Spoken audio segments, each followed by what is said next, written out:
হঠাৎ কইরা আপনি কেমনে একজন মানুষে বুঝবেন? ভাইরা এই জন্য বলছি, উত্তম চরিত্রের ব্যাপারে আপনি বুঝবেন না কার চরিত্র কেমন।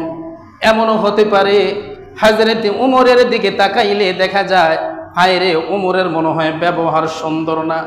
নবীর সাহাবী হযরতে উমরের দিকে তাকাইলে দেখা যায় উমর মনে হয় সুন্দর, ভালো ব্যবহার করতে জানে না, উত্তম চরিত্রের অধিকারী না। হযরত আবু বকরের দিকে, নরম মানুষের দিকে তাকাইলে বোঝা যায় সমস্ত উত্তম চরিত্র বুঝি হযরতে আবু বকরের মধ্যে আছে। না ভাইরে, গরমে নরমে মানুষের চরিত্র নির্ণয় করা হয় না রে। যেই ওমরের ব্যাপারে রাসূল যেই কথা বলেছে, হযরত আবু বকরের ব্যাপারে রাসূল এত বড় কথা বলে নাই। সুবহানাল্লাহ। রাসূল বলেছেন, আমি যেই দিন থাকবো না সেই দিন নবুয়তি আল্লাহ তাআলা বন্ধ করে রেখেছেন, কারণ আমি হলাম খাতামুন নবীয়্যিন।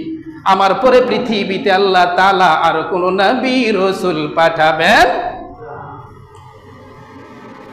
সেই জায়গায়, শূন্য জায়গায় আমি রাসূলের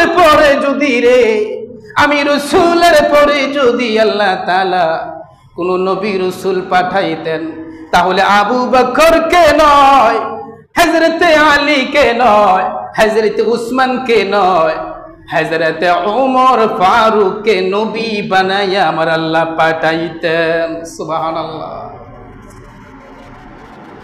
কি বুঝলেন?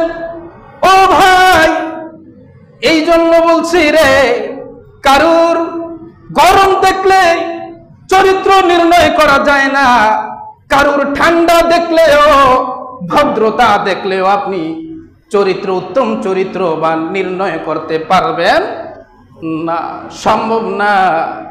ও ভাই, সমস্ত কাজ কারবার আপনি একত্রিত করতে হবে, তার সমস্ত কিছু আপনি একত্রিত করবেন, লেনদেন একত্রিত করবেন।